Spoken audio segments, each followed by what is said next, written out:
Roller derby is an awesome sport. If you think that you don't like sports, maybe you've never seen roller derby before. It's a little bit like a combination of NASCAR, football, and hockey all rolled into one on roller skates and with no ball. We're serious and we're skating really fast and hitting each other really hard, and there's nothing fake about it at all. Throw all your preconceived notions out the window. Roller derby is not what it once was. The sport that started here in Chicago in the 1920s has evolved, and the women on the Windy City Rollers are part of a new generation of skaters. I think sometimes people see movies or TV and think it's all just fishnets and, fighting. Now it's about athleticism and strategy, and it's an actual sport and not a performance. This comeback has happened fast. In less than 10 years, hundreds of leagues have popped up around the world. The Windy City Rollers is one of the nearly 80 leagues that belong to the Women's National Flat Track Derby Association. The Rollers have managed to rank first in the association's Central Division. All types of local women, from mothers to semi-professional athletes, ages 21 to 51 belong to the team and endure grueling practices up to 6 days a week. To see just how tough the sport can be, we decided to get out on the track. It's been a while since I've been on roller skates. Probably I was maybe 10. You'll find that's really similar to girls that are playing the sport now. It's kind of like getting back on a bicycle. After circling the track a few times, I felt like I was back at the old school roller rink.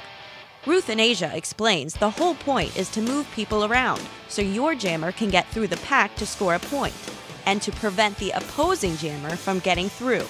She explains there are legal ways for doing this. We use a lot of booty, a lot of hip, and shoulder too. It's just kind of sticking your hip out and trying to connect with mine, just like that.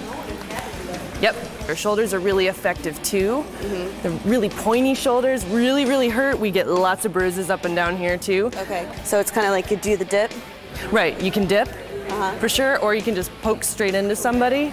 Some big no-nos for blocking though. You can't use your elbows, you can't use your forearm, you can't hack somebody in the chest or the face, you can't use your head, you can't trip anyone. A lot to remember as the whistle blows and people begin to swarm around me. As I spot the opposing jammer coming around, I find it very difficult to block while I'm trying to stay on my feet, and she gets right by. I do feel helpful when I swing my own jammer forward, but I can't help to use my elbows when the opposing jammer comes around again. Third time around, I manage to attempt a legal block, and she still sneaks ahead. All in all, I find it's not as easy as it looks to combine wheels and physical contact. All right, so it's a little tiring, takes a little endurance. You have to be aggressive, but I give you guys a lot of credit for what you do out there. You can see the Windy City Rollers in action starting in January for their home season.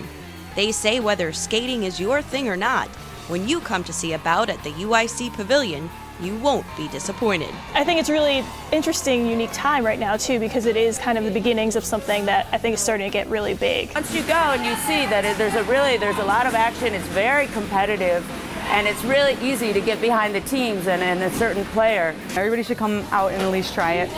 You'll love it. You'll come back.